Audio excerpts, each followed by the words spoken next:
We're gonna come in the house now. I'm going to do my little stationing mat exercise with Artie. He's been outside for a while. I have him sit at the doorway and wait. Okay, comes in with me calmly. Notice how calm he is walking through the doorway now. Doing a little left turn here. Okay, see, whenever I want to get him somewhere, I just do a little left turn. My body does all the work, sit, and to send him to the mat, he's going to be on my left, so with my right hand I'm going to pat his chest and say, go to your mat, and I'm going to walk over with him and I'm going to say, down. And if he doesn't go down right away, you just step on the leash like that. He's lethargic today. It's a very hot day here in Burbank, so I'm giving him a break today on that. So this mat exercise, this is the first exercise that I taught him, because before we were doing downstays or anything out in public, we were doing them here, and this is a fast track to teaching the dog a really solid downstay. And notice how I'm just walking around both ways. I haven't even given him a reward yet. He's really good at this. We've done this a lot.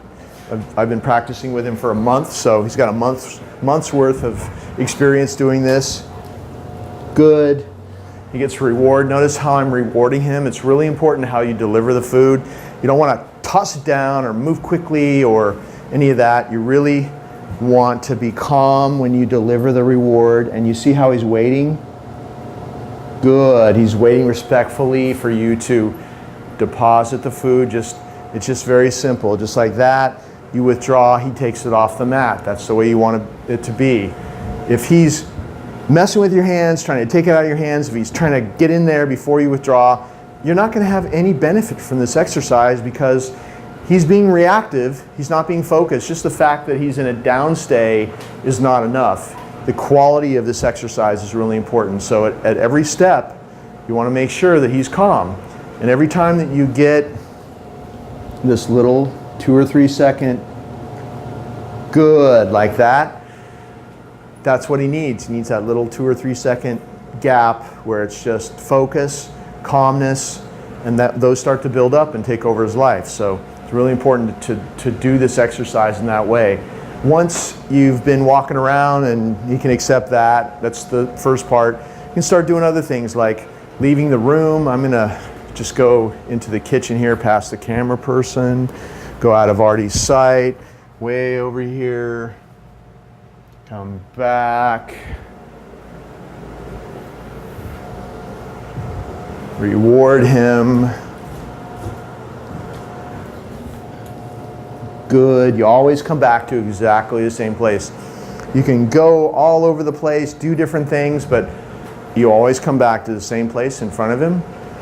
Walk above him, you're standing over him, and good, reward. So it always ends the same way. It starts the same way, it ends the same way. Whatever you do in the middle, it doesn't matter, because when you come back, he knows what's going to happen, and he thrives on knowing exactly how it's going to go. So now I'm going to go into the other part of the house, close this door behind me.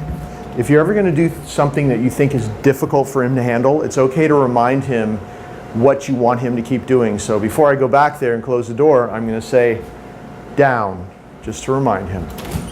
Go back here in the hallway, close the door, bang on the door a little bit. Other dogs are going to bark. Good. Notice how good I say good the moment that I give him the treat. If you say good the very moment that you give him the treat, he's going to have a pretty good feeling about that word good. So when you phase the food out, which will happen soon, you say good and he'll almost feel like he got a piece of food. So that's why we say it at the same moment we reward him.